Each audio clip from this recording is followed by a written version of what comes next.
په یو ملک کې یو بادشاه اوسېدو. د هغه یو ډېره ښکلې او خوش اخلاقه لور وه. بادشاه به د خپلې لور سره ډېره مینه کوله. خو یو د حیرانتیا خبره دا وه چې بادشاه د هغې د وړوکوالي نه والې تر اوسه پورې هغه چېرته په ژړا نه و لیدلی. په دې خبره به بادشاه کله کله ډېر پریشان او حیران و.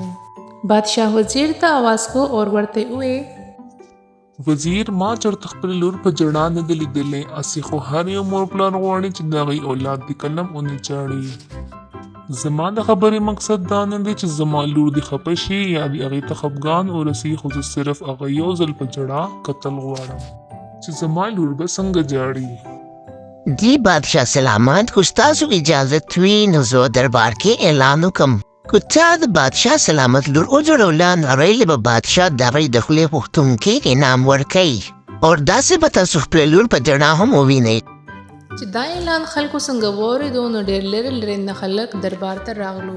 ډېرو خلکو وړه ملکه د ژړولو ډېر کوشش وکړو بغیر لاس لګولو نه، خو هغې بالکل ونه ژړل او همدغه شان به خاندل راخاندل. دا هر څه چې بادشاه سلامت وکتو نو هغه خو نور پریشانه شو. وزیر، ته اوس دا اعلان وکړه چې چا زما لور وژړوله نو دا لور به زه هغوی ته واده کوم، او دا چې چا هم وژړوله نو دا کرسی به د هغوی شي او ای به بادشاهت سنبالوي. او که څوک په خپل په دې کوشش کې ناکامه شو نو موږ به د هغه نه سر کټ کړو. ولې نه بادشاه سلامت، زه به اوس اعلان وکړم. دا خبر په کلي کې یو غریب ترکاڼ و. هغه زوی ته ورسېدو. هغه هم دربار ته تلو اراده وکړه او خپل پلار ته یې وویل: ابوجي، زم دربار ته او تاسو به وګورئ چې زه څنګه وړه ملکه ژړومه، اور دې کور ته به واپس کامیابه راځم.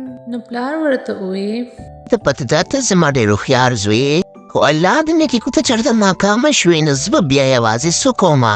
ستا نه علاوه زما بل سهاره څه نشته دی، نو ښه به دا وي چې ته خپل سوچ بدل کړه، زه ستا نه بغیر نشم اوسېدی. ډېره کې پلار د خپل زوی په خبرو باندې اعتماد ډېر و، نو هغه خپل زوی په خبرو کې رضا شو او زوی دربار ته ولېږلو. چې دې څنګه دربار ته لاړه نو هلته بادشاه سلامت و او لور ورسره هم ولاړه وه. نو بادشاه سلامت دې غریب هلک ته وویل چې ټیک ده، ته خپل کوشش شروع کړه او زما دا لور وژړوه. چې څنګه بادشاه سلامت دا خبره وکړه نو دې هلک د خپلې بوجۍ نه پیاز راوویستل او دغه پیاز کټ کولی شروع کړو. دې له یو دوه پیاز کټ کړي وو چې دې کې د وړې ملکې د سترګو نه اوښکې شروع شوې او شهزادي په ژړا شوه. د غریب ترکاڼ زوی په خپل کار کې کامیاب شو او بادشاه سلامت ډېر زیات خوشحال شو چې د خو زما لور وژړوله. او بادشاه خپله خبره پوره کړه او دې ترکاڼ زوی ته خپله لور واده کړه.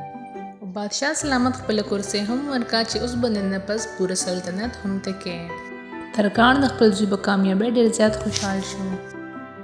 نو ښکلي ماشومانو، موږ له پکار دا ده چې موږ په خپل ځان باندې اعتماد کوو او سخت محنت کوو، د هغې صله به موږ ته ضرور میلاویږي.